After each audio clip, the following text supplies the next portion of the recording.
What if staying didn't mean settling? What if choosing to stay, for now at least, wasn't weakness but wisdom?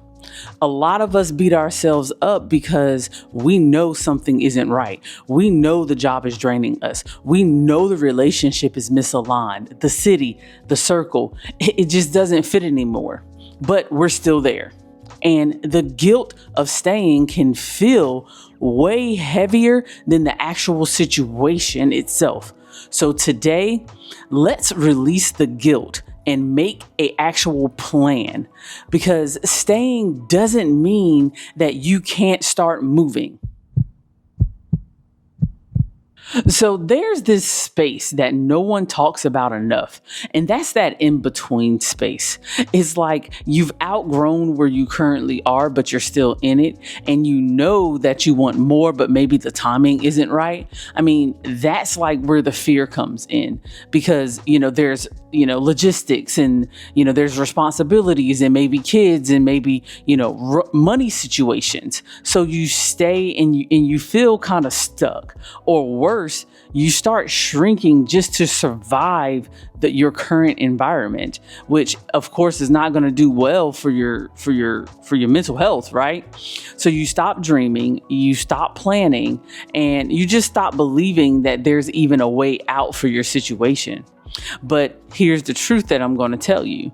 You don't need permission to prepare. So there's this kind of strength in staying, but also planning. It's not coming from a place of fear, but it's coming from a place of strategy. It's like coming from this clarity that you've achieved, right? Because planning is not betrayal. It's protection, if you want to think of it like that. I mean, I want you to think about it like this. Big, huge corporations hire people to write exit strategies for entire departments all the time. I mean, people in relationships, they'll go and get a prenup and set these boundaries before any chaos can even get started, right? But when it comes to ourselves, we're taught to either leap into something with absolutely no plan, or we stay and we sacrifice ourselves, right? And the thing is that we can do both. You can honor your current season, whatever and wherever that may be, but you also can start preparing for your next one. Like, the plan doesn't have to be perfect, but that plan needs to exist, because we see it on so many levels where, people have situations occur without a plan. Let me walk you through the pieces of a solid, actual personal exit plan, whether it's for your job, relationship, or just life in general. So the first thing is clarity. What exactly are you leaving? And this is the point where you need to get honest with yourself. Like, is it burnout? Is it like a misalignment? Is it abuse? Is it a lack of growth? I mean, define it very clear and don't blur it with all of this nostalgia, because sometimes we as humans have a tendency to do that. Like, we think about what was, or, the possibility of what it could be. And that's all made up here. So you have to start forward thinking. Number 2 is timeline. When do you want to be out of the situation? Like, when do you want to be out? Is it 6 months? Is it a year? Like, is it a flexible deadline or a flexible date? Which is fine, but you need to give yourself some sort of direction. Number 3 is resources. What do you need in order to leave in better shape than when you came in? Like, is it finances? Is it emotional support? Do you need to have additional skills? Do you need a place to go? I mean, those are all valid questions that has to be answered during your exit plan. Like, you need to create a list of what you'll need and how you'll start gathering it, because you don't want to be left in a situation where, your exit plan fails because you don't have everything that you need. Number 4, boundaries. What do you stop tolerating while you plan? Like, That's a legitimate question. Like, are you going to start setting silent boundaries? Like, you can't be building an exit plan while drowning simultaneously. That's not going to work. Like, if you're still drowning in the same dysfunction, it's like you'll go stir crazy. So you have to set these like micro boundaries. It's like to protect your energy. It's kind of like what I said in another video. I'll link it here when I talked about setting silent boundaries. You don't have to go overboard, but you do need to set some boundaries. Number 5, who's your support system? Like, who is it safe for you to talk to? Is it your parents? Is it your significant other? Is it your best friend? Is it a therapist? Is it a coach? Like, who can you discuss this situation with? Because you will need a support system. Big major life decisions almost always go well when you have a solid support system, because you need someone who, doesn't talk you out of your truth. That's what you need. Now, on a personal note, I can remember when I started my exit plan. Like, I was sitting in a meeting, which we always do, and I can remember there was a moment within that meeting where something was said, and I'll just tell you what was said. The words that were said is like, basically, we're not going to pay you more. If you want to make more, you need to work more. And I'm like, that's interesting. So I already do more.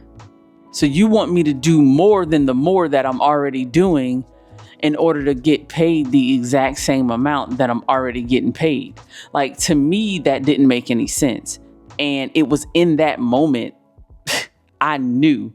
I said to myself, this isn't it. Like, in that moment, I'm going to be honest with you, I was ready to quit. Like, I was ready to put in my resignation. Like, I came home and I talked to my family and I explained the situation.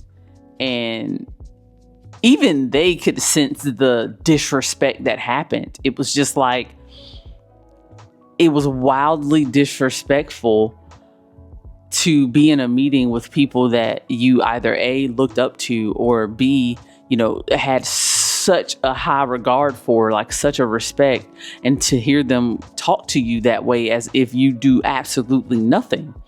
It wasn't a fun feeling. And I can remember, like, my family was like, yeah, you need to leave. But I knew that I wasn't in a position to actually leave at that moment in time. I mean, like, I knew that I wasn't financially ready. I knew that I wasn't mentally ready or emotionally ready, because there was a lot of emotional ties there. There was a lot of mental ties there. But I knew I could get ready. And that's when I started doing it, because I knew that I wasn't going to survive another 1 or 2 years, let alone 5 years, in that exact same situation, especially in a situation that made me feel so small and inadequate. Like, and I knew that I was not that type of provider. Like, I knew that that was not me. So for me to even feel that way, it told me everything that I needed to know. So what did I do? I started creating an exit plan. I started looking at the job market. And it wasn't like an overnight thing. It took maybe 6 months, maybe 8 months for me to actually have that exit plan in place and ready to go. Like, that's how long it took. And I was okay with that. Like, I was totally okay with that, because suddenly I had direction. Suddenly I knew what I was going to do. And that weight that I felt in that meeting was suddenly released. And, when I put in my resignation, I knew that they were going to be disappointed. I knew that they were. But at that point, I had already made my decision. And sometimes you have to realize that people are going to try to keep you in that box. People are going to try to keep you exactly where they want you to be.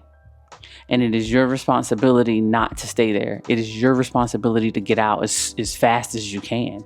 You don't owe anyone an explanation. And I didn't give one, because you don't need to explain yourself. but you do owe yourself the proper preparation so that you can make sure that you have everything in place.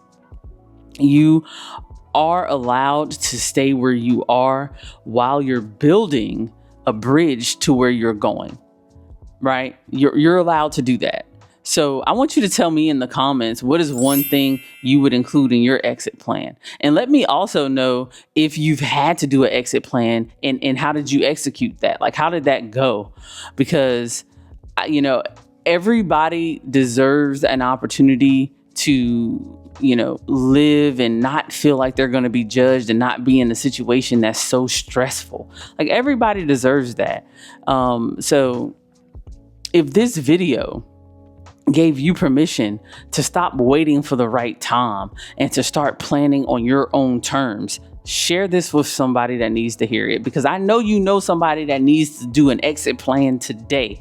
Actually, they probably needed to start an exit plan yesterday. So share this with them and tell them, like, hey, look, here's these 5 steps and this is how you're going to do your exit plan, because someone I know in your circle needs this just as much as you do.